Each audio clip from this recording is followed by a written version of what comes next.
This is the critical incident presentation by Team 1. Our team consists of Haley, Meredith, Braxton, and me, Jim.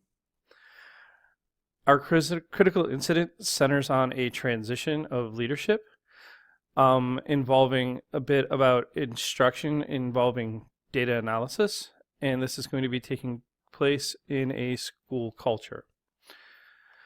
The school in question is Garrison Forest School, which is in Owings Mills, Maryland.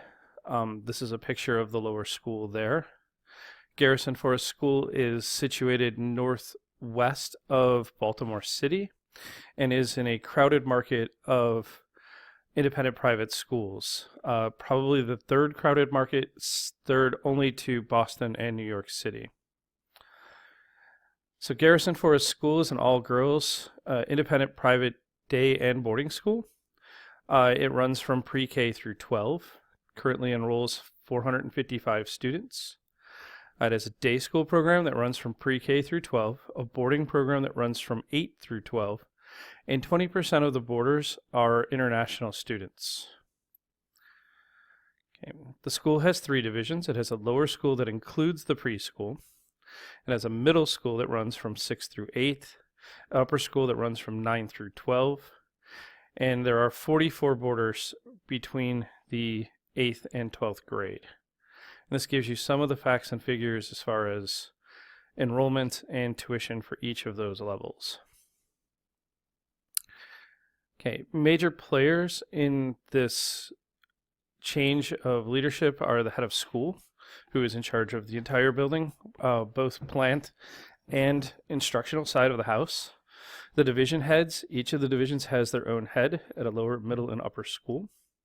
You have a set of department chairs. The department chairs are responsible for their department's curriculum from pre-K through 12. So they cut across all 3 divisions and are responsible for maintaining the curriculum for those divisions. This story or problem centers on the mathematics department's chair. So we'll get into that. There are faculty members who are responsible for math instruction. There are 7 lower school teachers. They are all responsible for math instruction, but they teach an entire curriculum. So they teach not just math, but everything within their grade level. Middle school and upper school faculty are 2.5 in the middle school and 5 in the upper school. These teachers exclusively teach math curriculum, with the exception of the 1/2 middle school teacher is also teaching 50% in the social studies department. He has a background in economics. I have a note here about other instructional leaders. This would be things like college counselors, people who are academic deans, people who are in charge of STEM programs, etc., who may weigh in on some of these decisions. The plot here is that there's being a change in the chair position for the mathematics chair. Chairs serve for 4 years with an option to serve for 8 if they choose to re-up. The current chair has served for 4, and because of other leadership duties has decided to step down from that position, and we are bringing in a new chair. The other big part of the plot here is that the 3 division heads are viewing this transition as an opportunity to introduce a more robust data analysis focus in the entire curriculum from pre-K through 12. So the question is why now?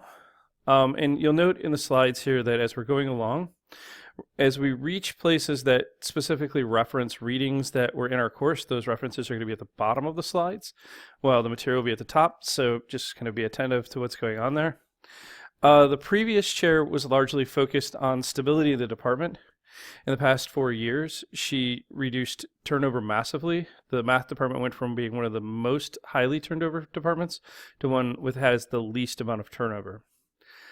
She engaged in a curriculum mapping process where, working together with the entire department, they identified where there's gaps in the curriculums, which did in fact reveal a lack of data analysis instruction. And she did a lot to stabilize the lower school curriculum, which was adrift for quite a while. She brought in a National Science Foundation vetted curriculum that has been in place now for 4 years. So kind of with the references here, she did much to establish trust. making sure that employees could speak freely, and really did a good job of bringing out the best in the people in her department. The incoming chair is largely focused on making curriculum relevant. The idea is building on the stability. We can now move in some new directions.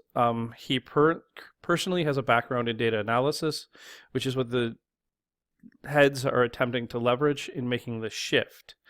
There's a sense where he needs to be aware of, how does he use power here?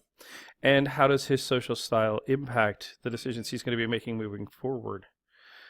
Some of the drivers are basically this. A lot of the colleges are indicating that they want to see data analysis from students that are applying to research institutions. A lot of our parents are looking for schools that have things that would cause their students to be ready for more competitive colleges, and having a data analysis offering is something that would definitely be a differentiator in the market that way.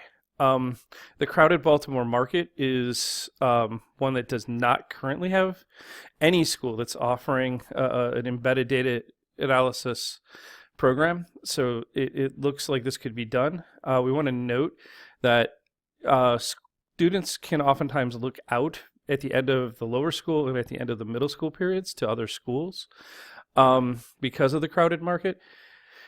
Having differentiators like this is very critical because it helps you keep students in, and it also gives you the ability to attract students from other schools that may be looking out and looking for something different. Some of the hurdles here. Not the whole faculty is not trained to do this type of instruction, so there's going to be a huge hurdle in training here. The department chair is ready to do it, but there's going to be a lot of ramp up for everyone else. The lower school functions very differently from the two other divisions. Lower school teachers teach the entire curriculum, not just one course, and also they are a completely self-contained. Even budget-wise, their head controls their entire budget, whereas in the middle and upper schools, the department chairs control their budgets for materials in that reality. The lower school teachers are likely to be the ones that would have the heaviest lift here because they're the furthest from this type of instruction. Middle and upper school teachers tend to be math teachers and have degrees in mathematics or related fields. And they're also managing a lot more curriculum than the upper school and middle school teachers. So part of this is about just trying to make this all work for everybody. This is a professional development or training problem. Every 4 weeks, the math instructors get about an hour of training time.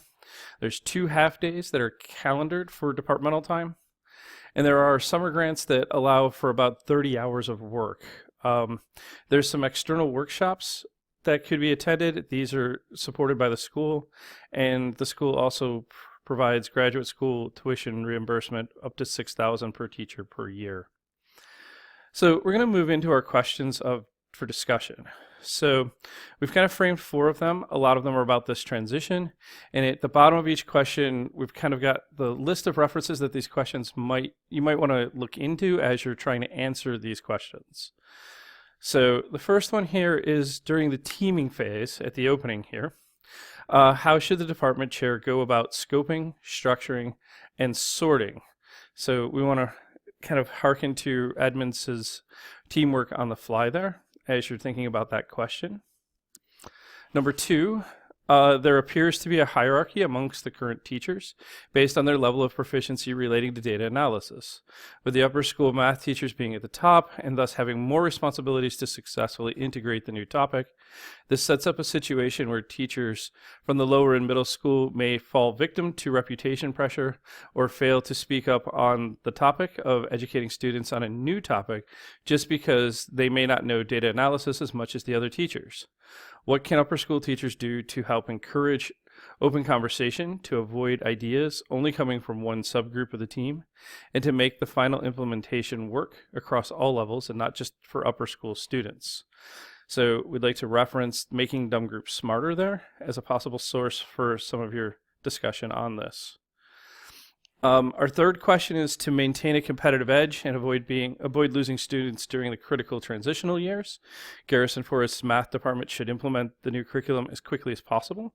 Speeding up team learning states that teams designed for learning have more success due to reframing the challenge and modeling behaviors that sow psychological safety for increased communication and innovation.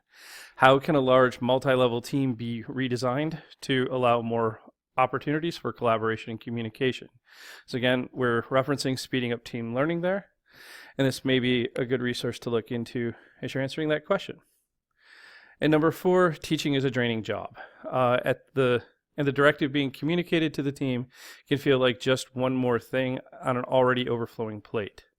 What steps can the math department take to establish a positive emotional culture, like a culture of joy, to motivate the team? What emotional culture, if any, does your workplace possess?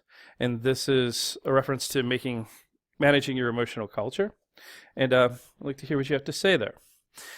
So before moving on to our wrap up here, we'd like you to take a pause, write in your answers to those questions, and then when you're done doing that, come back and we'll tell you where things currently stand. So the current status, where it all stands today, is that this is still very much in Act 1. The chair handoff is officially occurring this summer in 2021. The outgoing and incoming chairs have managed to leverage textbook selection, of all things, as a way to begin the conversation about moving more data into the curriculum and to make sure that the resources are going to be aligned to this new goal. A summer grant has been awarded to a cross-divisional team to discuss the implementation of additional data analysis curriculum. The incoming chair has asked a middle school teacher to head this team, so perhaps this could be a self-managing team that the incoming chair is looking at from the outside. And finally, the outgoing chair has made an effort of goodwill to take some summer grad work that would lead her in her ability to take on some additional data analysis work in the classroom, and also kind of in a position to help other people as one of the now team members, be in a place to help them in their ability to move forward. So there's not just the department chair, but there's the outgoing chair as well, and to in some ways taking on a level of role model there. So this may be part of the process of speeding up team learning. We look forward to reading your discussion and hope that it will be fruitful and we'll learn a lot about moving a team through a transition. Thank you.